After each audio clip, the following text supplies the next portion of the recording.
Bapa Tuhan sumber hidup di dalam Yesus Kristus Tuhan yang hidup, firman yang menjadi manusia. Kami bersyukur Tuhan untuk momen ini kami boleh berkumpul sekitar firman Tuhan. Kiranya Engkau berkenan melawat kami dengan kuasa Roh Kudus. Setiap firman yang dibacakan boleh menjadi rema buat kami dan kami boleh merenungkannya bersama. Urapi hambamu Pastor Pauzang, melalui hambamu Engkau menyampaikan pesan khusus bagi setiap kami, sehingga di dalamnya kami boleh dikenyangkan dan boleh terus berbuah untuk hidup mengiring Tuhan. Terima kasih untuk keberadaanmu yang selalu ada di dalam hidup kami. Terima kasih Bapa. Ini doa kami siap untuk mendengarkan firman-Mu dan merenungkannya. Urapi juga hamba-hambamu yang menjadi lektor dalam perenungan firman Tuhan ini. Terima kasih di dalam nama Tuhan Yesus, firman yang hidup itu kami berdoa dan bersyukur. Amin. Terima kasih Pak Mulya. Terima kasih Bu Dinung Esther. Oke, saudara terkasih, mari kita mendengarkan pembacaan firman Tuhan yang dimulai dari Bu Narliana. Dipersilakan. Baik, terima kasih Pak Mulya. Firman Tuhan dari 2 Samuel 14 ayat 1 sampai 33, demikian firman Tuhan. Ketika Yoab, anak Zeruya, mengetahui bahwa hati raja merindukan Absalom, maka ia menyuruh orang Tekoa menjemput dari sana seorang perempuan yang bijaksana. Lalu ia berkata kepada perempuan itu, "Berlakulah pura-pura berkabung, dan pakailah pakaian berkabung. Janganlah berurap dengan minyak, dan berlakulah seperti seorang perempuan yang telah lama berkabung karena seorang mati." Kemudian masuklah menghadap raja, dan berbicaralah kepadanya seperti ini. Lalu Yoab menaruh perkataannya ke dalam mulut perempuan itu. Ketika perempuan Tekoa itu masuk menghadap raja, sujudlah ia dengan mukanya ke tanah dan menyembah sambil berkata, "Tolonglah, ya tuanku raja." Raja bertanya kepadanya, "Ada apa?" Jawabnya, "Ah, aku ini seorang janda, sebab suamiku sudah mati. Hambamu ini mempunyai 2 orang anak laki-laki. Mereka berkelahi di padang, dan karena tidak ada yang memisahkan, maka yang satu memukul yang lain dan membunuh dia. Dan sekarang seluruh kaum keluarga bangkit melawan hambamu ini, dan mereka berkata, 'Serahkanlah orang yang membunuh saudaranya itu, supaya kami menghukum dia mati ganti nyawa saudaranya yang telah dibunuhnya itu, dan supaya kami memunahkan juga ahli waris itu.' Mereka hendak memunahkan keturunanku yang masih tersisa itu dengan tidak meninggalkan nama atau keturunan bagi suamiku di muka bumi." Lalu berbicaralah raja kepada perempuan itu, "Pulanglah ke rumahmu. Mengenai engkau akan kuberi perintah."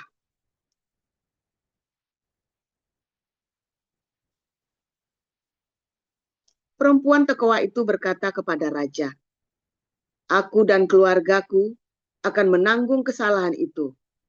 Ya, tuanku raja, tetapi raja dan tahtanya tak bersalah." Lalu berkatalah raja, "Jika ada orang yang mengatakan apa-apa lagi terhadap engkau, bawalah orang itu menghadap aku, maka ia tidak akan mengusik engkau lagi." Kata perempuan itu, "Kiranya raja ingat kepada Tuhan Allahmu, supaya si penuntut tebusan darah jangan terlalu banyak menimbulkan kemusnahan, dan supaya mereka jangan memunahkan anakku itu." Lalu berkatalah raja, "Demi Tuhan yang hidup, sehelai rambut pun dari kepala anakmu itu takkan jatuh ke bumi. Kemudian berkatalah perempuan itu, izinkanlah hambamu ini berkata sepatah kata lagi kepada tuanku raja. Jawabnya, katakanlah. Berkatalah perempuan itu, mengapa raja merancang hal yang demikian terhadap umat Allah?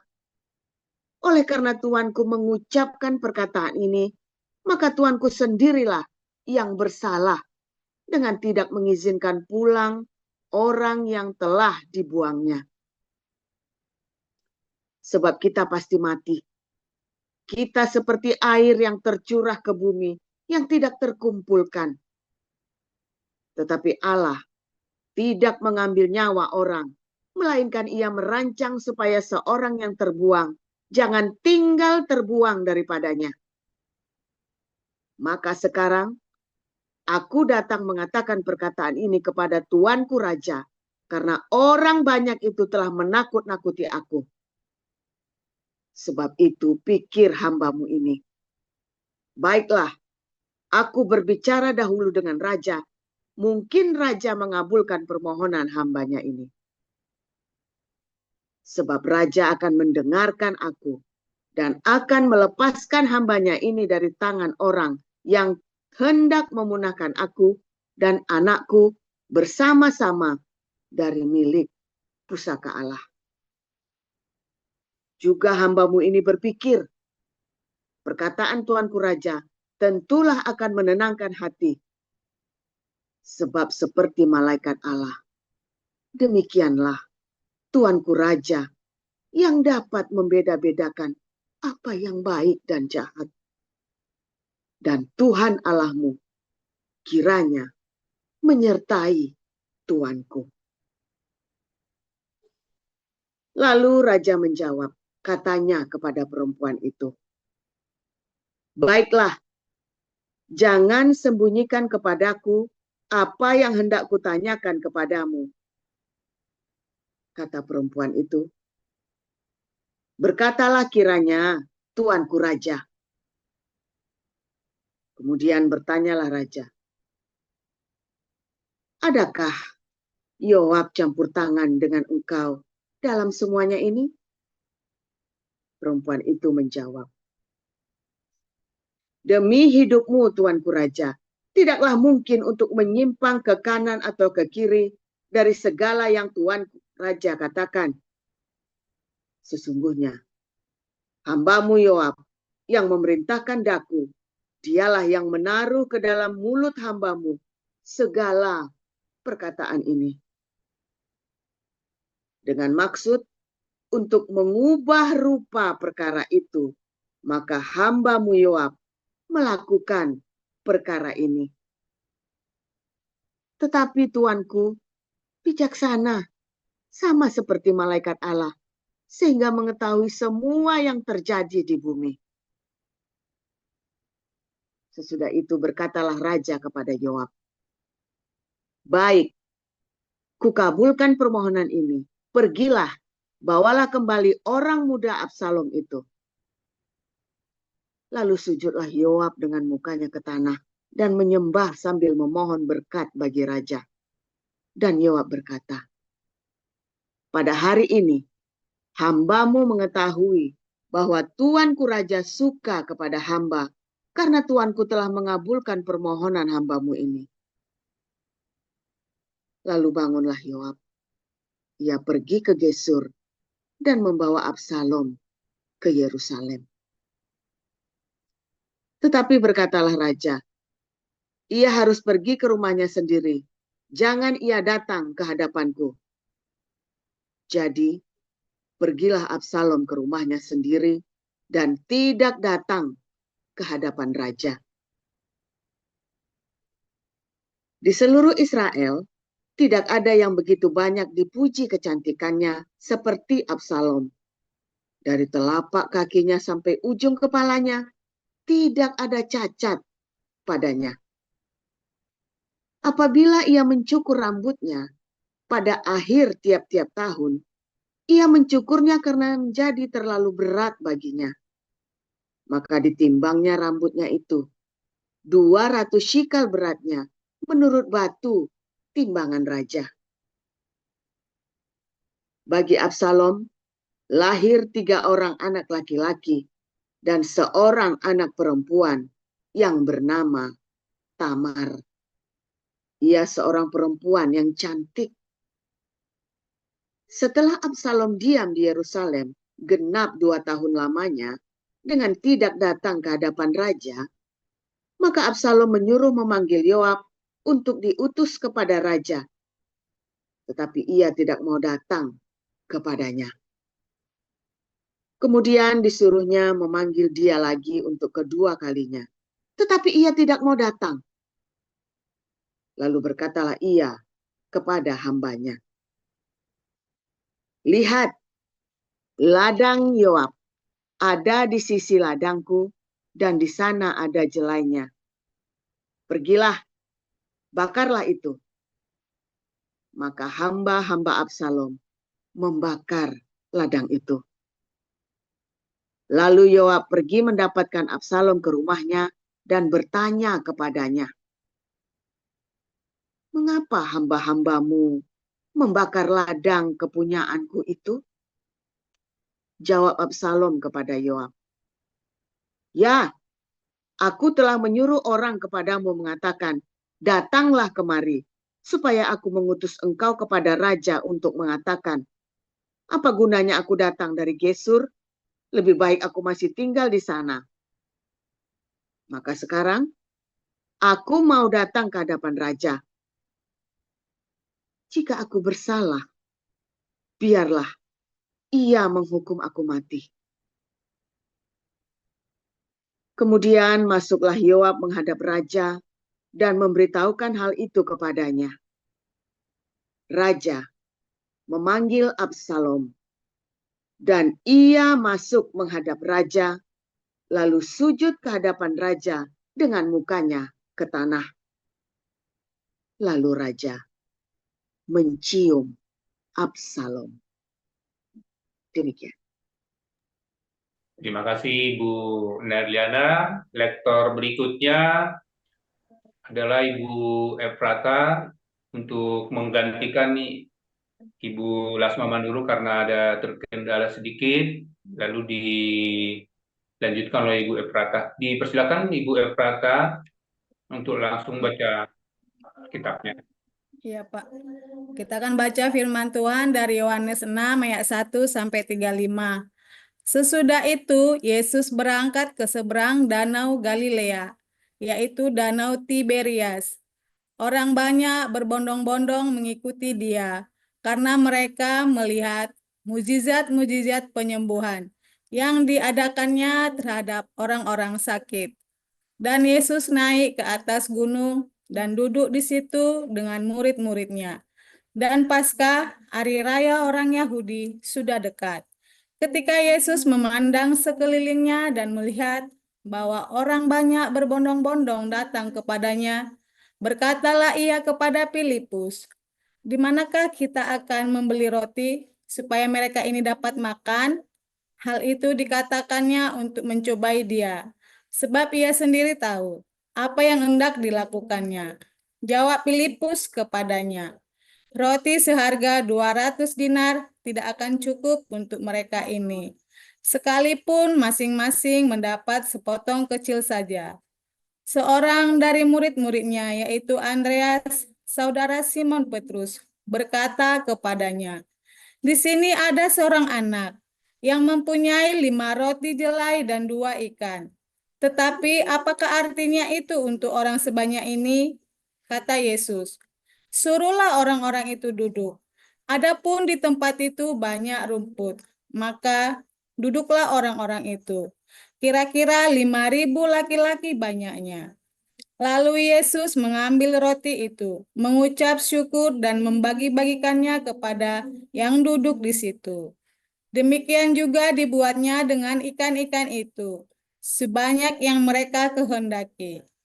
Dan setelah mereka kenyang, ia berkata kepada murid-muridnya, "Kumpulkanlah potongan-potongan yang lebih, supaya tidak ada yang terbuang." Maka mereka pun mengumpulkannya dan mengisi 12 bakul penuh dengan potongan-potongan dari kelima roti jelai yang lebih setelah orang makan. Ketika orang-orang itu melihat mukjizat yang telah diadakannya, mereka berkata, "Dia ini adalah benar-benar nabi yang akan datang ke dalam dunia." Karena Yesus tahu bahwa mereka hendak datang dan hendak membawa dia dengan paksa untuk menjadikan dia raja, ia menyingkir pula ke gunung seorang diri. Dan ketika hari sudah mulai malam, murid-murid Yesus pergi ke danau, lalu naik ke perahu dan menyeberang ke Kapernaum. Ketika hari sudah gelap, Yesus belum juga datang mendapatkan mereka. Sedang laut bergelora karena angin kencang.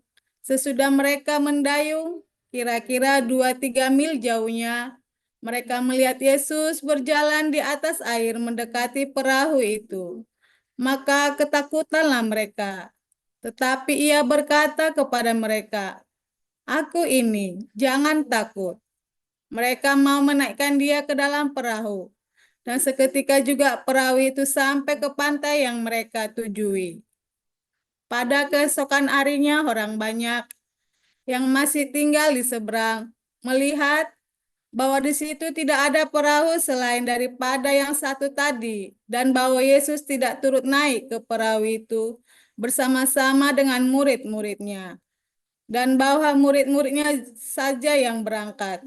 Tetapi sementara itu beberapa perahu lain datang dari Tiberias dekat ke tempat mereka makan roti. Sesudah Tuhan mengucap syukur atasnya. Ketika orang banyak melihat bahwa Yesus tidak ada di situ dan murid-muridnya juga tidak, mereka naik ke perahu-perahu itu lalu berangkat ke Kapernaum untuk mencari Yesus. Ketika orang banyak menemukan Yesus di seberang laut itu, mereka berkata kepadanya, "Rabi, bila manakah engkau tiba di sini?" Yesus menjawab mereka, "Aku berkata kepadamu, sesungguhnya kamu mencari aku, bukan karena kamu telah melihat tanda-tanda, melainkan karena kamu telah makan roti itu dan kamu kenyang. Bekerjalah, bukan untuk makanan yang akan dapat binasa, melainkan untuk makanan yang bertahan sampai kepada hidup yang kekal, yang akan diberikan Anak Manusia kepadamu. Sebab dialah yang disahkan oleh Bapa Allah dengan materanya." Lalu kata mereka kepadanya, apakah yang harus kami perbuat supaya kami mengerjakan pekerjaan yang dikehendaki Allah?" Jawab Yesus kepada mereka, "Inilah pekerjaan yang dikehendaki Allah, yaitu hendaklah kamu percaya kepada Dia yang telah diutus Allah." Maka kata mereka kepadanya, "Tanda apakah yang engkau perbuat supaya dapat kami melihatnya dan percaya kepadamu? Pekerjaan apakah yang engkau lakukan? Nenek moyang kami telah makan mana di padang gurun, seperti ada tertulis, mereka diberinya makan roti dari sorga." Maka kata Yesus kepada mereka, "Aku berkata kepadamu, sesungguhnya bukan Musa yang memberikan kamu roti dari sorga, melainkan Bapa-Ku yang memberikan kamu roti yang benar dari sorga. Karena roti yang dari Allah ialah roti yang turun dari sorga dan yang memberi hidup kepada dunia." Maka kata mereka kepadanya, "Tuhan, berikanlah kami roti itu senantiasa." Kata Yesus kepada mereka, "Akulah roti hidup. Barang siapa datang kepadaku, ia tidak akan lapar lagi. Dan barang siapa percaya kepadaku, ia tidak akan haus lagi." Ayat 36, tetapi aku telah berkata kepadamu, sungguh pun kamu telah melihat aku, kamu tidak percaya. Semua yang diberikan Bapa kepadaku akan datang kepadaku, dan barang siapa datang kepadaku, ia tidak akan kubuang. Sebab aku telah turun dari surga bukan untuk melakukan kehendakku, tetapi untuk melakukan kehendak Dia yang telah mengutus aku. Dan inilah kehendak Dia yang telah mengutus aku, yaitu supaya dari semua yang telah diberikannya kepadaku, jangan ada yang hilang, tetapi supaya kubangkitkan pada akhir zaman. Sebab inilah kehendak Bapakku, yaitu supaya setiap orang yang melihat Anak dan yang percaya kepadanya beroleh hidup yang kekal, dan supaya aku membangkitkannya pada akhir zaman. Maka bersungut-sungutlah orang Yahudi tentang Dia, karena Ia telah mengatakan, "Akulah roti yang telah turun dari sorga." Kata mereka, "Bukankah Ia ini Yesus, anak Yusuf, yang ibu bapanya kita kenal? Bagaimana Ia dapat berkata, 'Aku telah turun dari sorga'?" Jawab Yesus kepada mereka, "Jangan kamu bersungut-sungut. Tidak ada seorang pun yang dapat datang kepadaku jikalau ia tidak ditarik oleh Bapa yang mengutus aku, dan ia akan kubangkitkan pada akhir zaman. Ada tertulis dalam kitab nabi-nabi, dan mereka semua akan diajar oleh Allah. Dan setiap orang yang telah mendengar dan menerima pengajaran dari Bapa datang kepadaku. Hal itu tidak berarti bahwa ada orang yang telah melihat Bapa. Hanya Dia yang datang dari Allah, Dialah yang telah melihat Bapa. Aku berkata kepadamu, sesungguhnya barang siapa percaya, ia mempunyai hidup yang kekal. Akulah roti hidup. Nenek moyangmu telah makan mana di padang gurun, dan mereka telah mati. Inilah roti yang turun dari sorga. Barang siapa makan daripadanya, ia tidak akan mati. Akulah roti hidup yang telah turun dari sorga. Jikalau seorang makan dari roti ini, ia akan hidup selama-lamanya. Dan roti yang kuberikan itu ialah dagingku yang akan kuberikan untuk hidup dunia. Orang-orang Yahudi bertengkar antara sesama mereka dan berkata, "Bagaimana ia ini dapat memberikan dagingnya kepada kita untuk dimakan?" Maka kata Yesus kepada mereka, "Aku berkata kepadamu, sesungguhnya jikalau kamu tidak makan daging Anak Manusia dan minum darahnya, kamu tidak mempunyai hidup di dalam dirimu. Barang siapa makan dagingku dan minum darahku, ia mempunyai hidup yang kekal, dan aku akan membangkitkan dia pada akhir zaman. Sebab dagingku adalah benar-benar makanan, dan darahku adalah benar-benar minuman.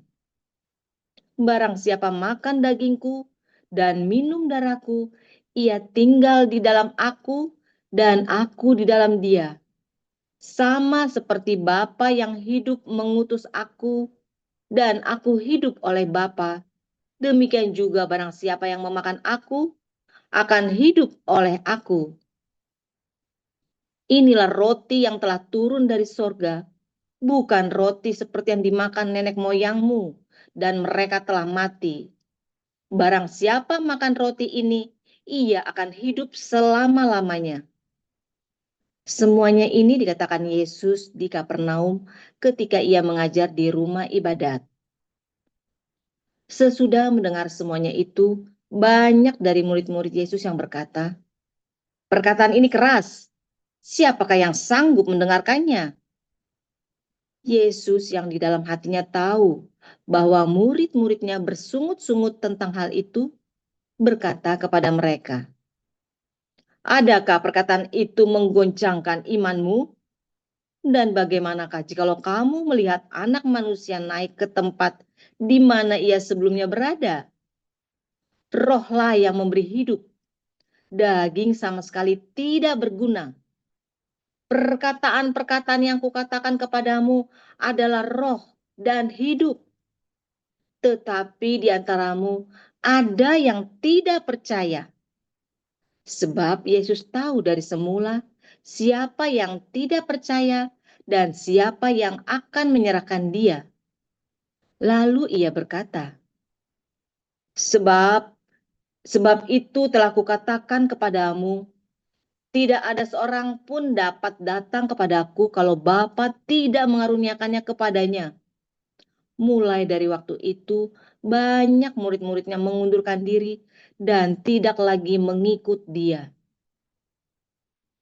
Maka kata Yesus kepada ke-12 muridnya, apakah kamu tidak mau pergi juga? Jawab Simon Petrus kepadanya, Tuhan, kepada siapakah kami akan pergi? Perkataanmu adalah perkataan hidup yang kekal, dan kami telah percaya dan tahu bahwa Engkau adalah yang kudus dari Allah. Jawab Yesus kepada mereka, bukankah aku sendiri yang telah memilih kamu yang 12 ini? Namun seorang di antaramu adalah iblis. Yang dimaksudkannya ialah Yudas, anak Simon Iskariot, sebab dialah yang akan menyerahkan Yesus. Dia seorang di antara ke-12 murid itu. Demikianlah sabda Tuhan. Ya, terima kasih untuk para lektor yang telah membacakan firman Tuhan pada persekutuan Minggu pagi pada kesempatan ini, Ibu Narliana, Ibu Efrata, dan Ibu Rima. Selanjutnya kita akan mendengarkan renungan firman Tuhan yang akan dibawakan oleh hambanya, Pendeta Joseph Paul Zhang, dengan tema Rakyat Jelata. Nah, sebagaimana tentang rakyat jelata ini, mari kita dengarkan langsung bagaimana perspektif dari Pastor Paul. Silakan, Pastor. Haleluya, firman Tuhan selalu baru setiap hari ketika kita menantikan Tuhan dengan penuh cinta, ya saudara ya. Penuh cinta itu ya penuh cinta ya. Anda kalau masih bertanya penuh cinta itu seperti apa, memang ya karena hidupnya penuh dengan retorika, saudara ya. Nah, masalahnya adalah apakah dengan ketika Anda penuh cinta juga menjaga kekudusan? Karena kasih atau cinta dengan kekudusan itu tidak boleh dipisah, saudara ya. Kasih yang tidak kudus itu adalah hawa nafsu, saudara.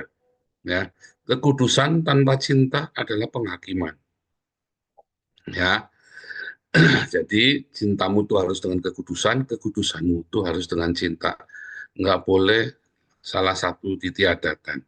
Ya, nah, saudara, orang-orang datang kepada Yesus ya karena roti yang mereka makan.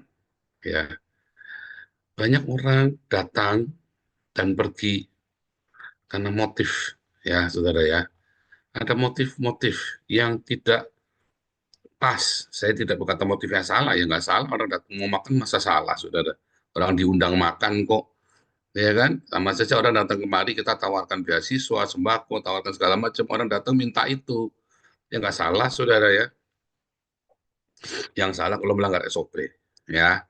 Kalau melanggar standar operasional prosedur kita, itulah yang salah. Nah, cuma orang yang datang dengan motif-motif yang apa namanya sekedar untuk mendapatkan sembako saja, sekedar mendapat beasiswa. Orang-orang yang datang ke sini karena lihat, ada uang banyak nih di yayasan nih, lalu ingin melakukan upaya-upaya pengambil alihan ya yayasan dan aset-asetnya. Maka dia datang kepada tempat yang salah, ya, karena setiap komunitas, setiap tadi ya, Urus Nababan suka-suka keliru itu ya, setiap movement, ya, apabila movement itu selalu disertai dengan cinta dan kekudusan, sebodoh apapun pengurusnya, saudara, selama ada cinta dan kekudusan di dalamnya, nggak akan bisa kamu mengganggu di dalamnya, saudara. Tidak akan bisa diganggu. Selama para pengurusnya menjaga kasih dan kekudusan, maka tidak akan ada kuasa-kuasa yang bisa mengalahkannya. Artinya movement ini melekat erat kepada Tuhan. Artinya movement ini dalam perlindungan Tuhan sendiri. Selama di situ ada cinta, selama di situ ada kekudusan, ya, maka Tuhan akan menjaga apinya itu tetap ada di situ, saudara. Tetap hangat. Karena ada cinta dan ada kekudusan di sana. Cintanya nggak korak, kekudusannya tidak menghakimi. Ya, maka tetap akan ada di sana. Movement ini malah akan tambah besar, saudara. Karena kita akan terus melakukan apa yang dituntun Tuhan dengan polos, dengan lugu. Ya, sebodoh apapun para pengurusnya. Ya, mungkin Anda menganggap rendah, Dr. Yono ini lembek, ya, tidak tegas. Dr. Yono ini tidak berani marah. Memang mungkin Dr. Yono mungkin tidak bisa marah, saudara ya. Tetapi sebodoh apapun, selembek apapun, selemah apapun, ada cinta dan kekudusan di sana, Tuhan akan urap itu. Dr. Yono tuh. Itu beneran, saudara ya. Selemah apapun, selembek apapun, kelihatannya bisa ini, nggak bisa di ini. Tetapi Roh Kudus yang akan menuntun sendiri. Ya, juga para pengurus yang lain, jangan takut yang di Damar Kasih, yang di Damaris. Mungkin Anda tidak terbiasa dengan organisasi, karena banyak orang baru yang kita masukkan yang benar-benar tidak mengerti organisasi. Tidak apa-apa. Ya ada konflik, tidak apa-apa. Yang penting selalu utamakan kasih dan kekudusan. Ada konflik, nggak apa-apa, saudara.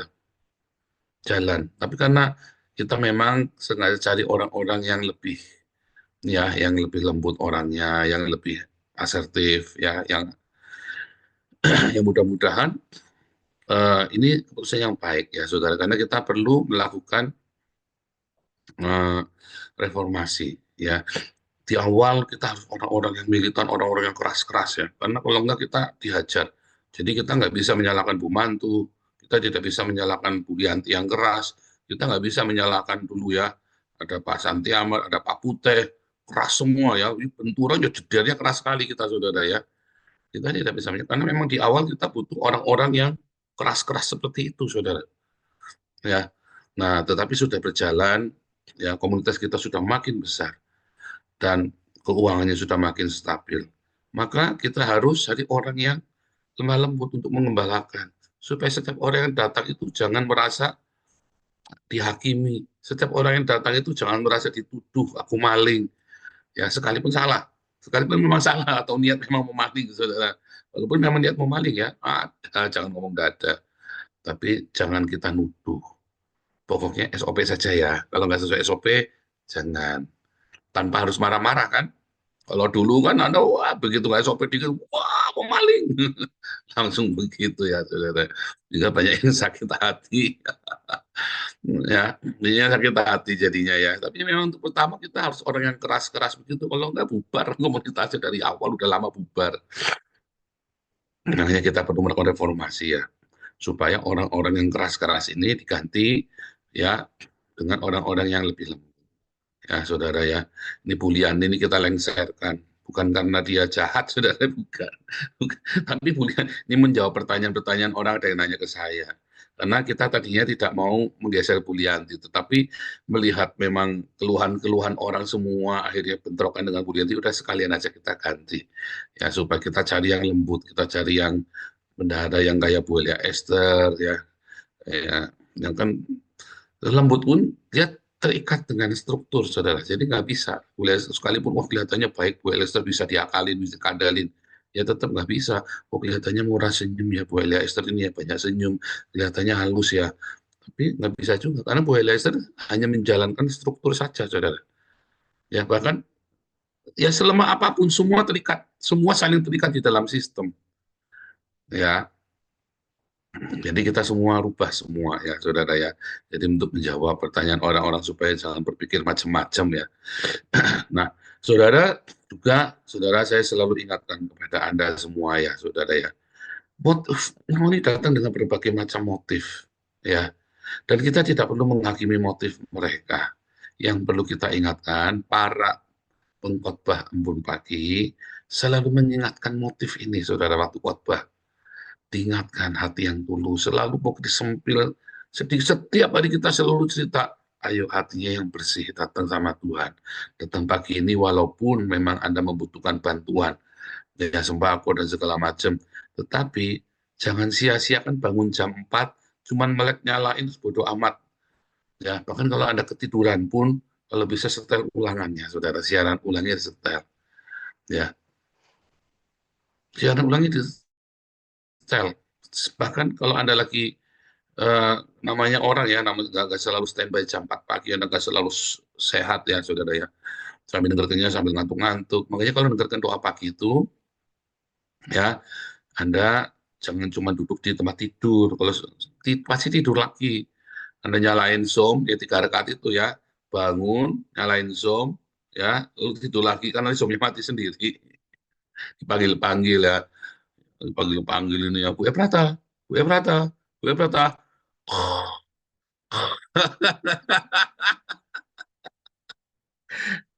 Nah iya, Fernando sambil ngurus bayi, benar, sambil ngurus bayi, sambil bikin teh buat suami kamu, sambil bikin, ya kan, sambil siapkan makanan sarapan. Bapak-bapak, nggak apa-apa, sambil suara dikerasin ya, terus sambil bawa taruh di sebelah, sambil nyiapin sarapan buat anak-anak. Bapak-bapak siapkan sarapan ya, nggak apa-apa.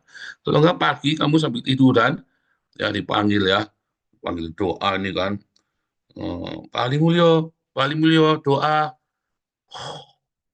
Oh, oh, apa itu? Nah, itu juga siapkan, saudara ya. Nggak apa-apa disambil, saudara.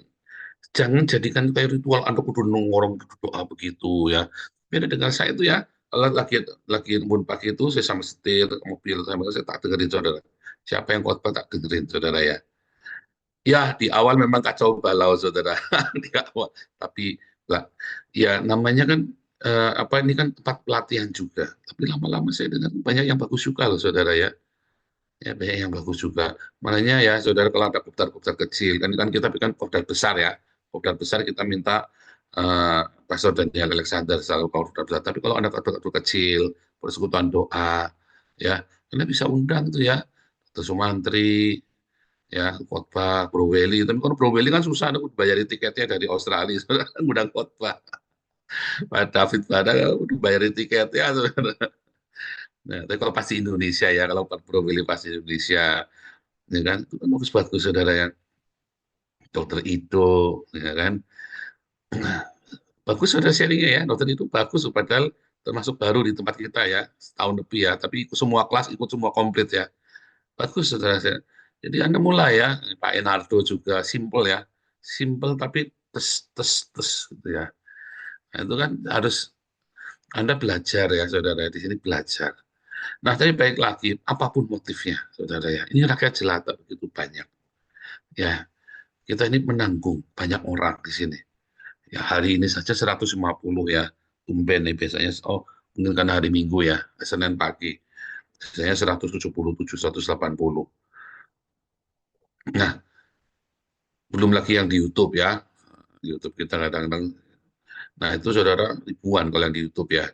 Nah, ada nasib orang itu banyak di tangan Anda semua ya, saudara, para pengurus. Tetapi juga sesama komunitas ini, saudara, makanya kita bikin kopdar. Nah, nanti di kopdar itu Anda akan bergesekkan tuh. Nah, di situ Anda harus belajar, belajar menerima satu sama lain. Ya, tetapi ingat, ya, di dalam kopdar itu jangan sampai Anda kopdar berduaan yang sudah punya suami, yang sudah punya istri, Anda malah janjian sendiri kencan. Hati-hati, tambah sial kamu nanti, saudara. Nggak tambah benar, tambah sial hidupmu. Beneran, saudara ya. Nah, sekarang kan ini kita cuma lihat ya semua ya, terus ada scanning ya, wah lihat siapa nih, wih siapa nih yang seksi nih, oh siapa nih yang, Anda hati-hati tuh, saudara, jangan sembarangan tuh nanti ya. Mungkin itu salah satu motifmu, mungkin ada lagi cari, memang cari jodoh, ya, cari jodoh tapi jangan mesum ya, cari jodoh yang benar tapi jangan mesum ya. Kalau perlu konsultasikan dengan para pengurus juga ya, saudara ya. Tiba-tiba dong, Pak, ini orang perempuan ini ngejar-ngejar saya minta dikawin. Loh, kenapa tuh ujuk-ujuk minta dikawin? Iya, katanya jodoh dari Tuhan. Ngomong gundulmu peang, saudara. Ujuk-ujuk datang minta dikawin. Emang kapan kamu, kecuali kamu hamilin dia, punya anak ya kamu. Ya, saudara ya.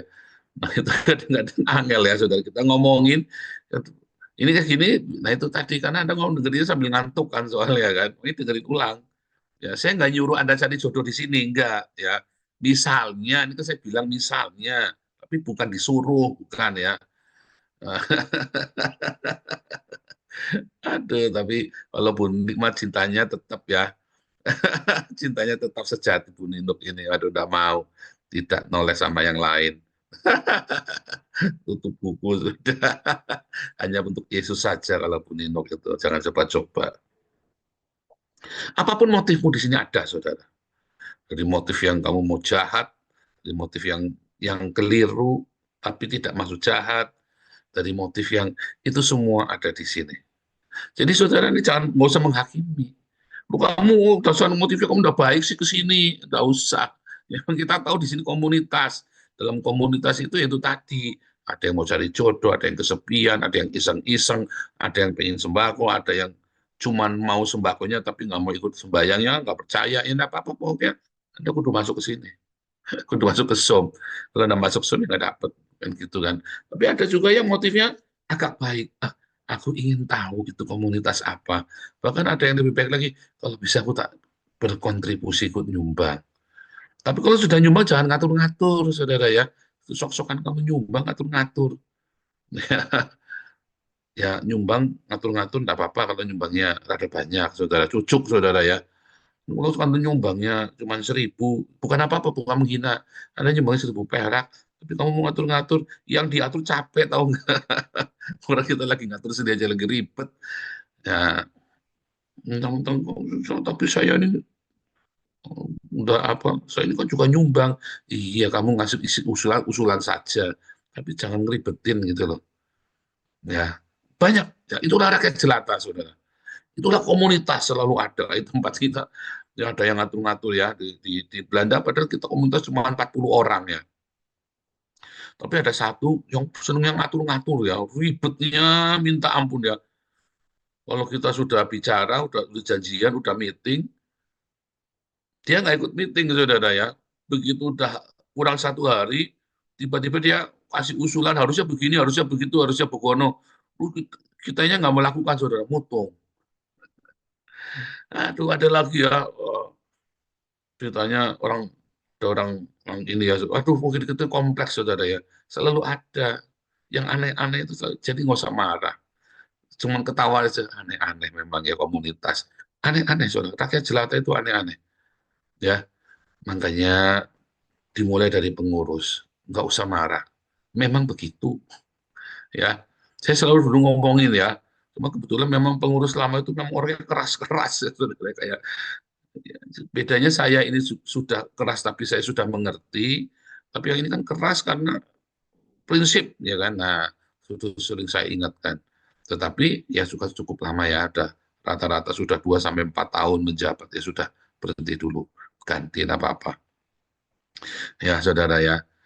Bu Mantu juga mengundurkan diri, tetapi diganti, tetapi apa namanya, kita tetap pakai kantor, posko, gudang, semua administrasi di rumah Ibu Mantu, saudara ya, tetap semua di sana.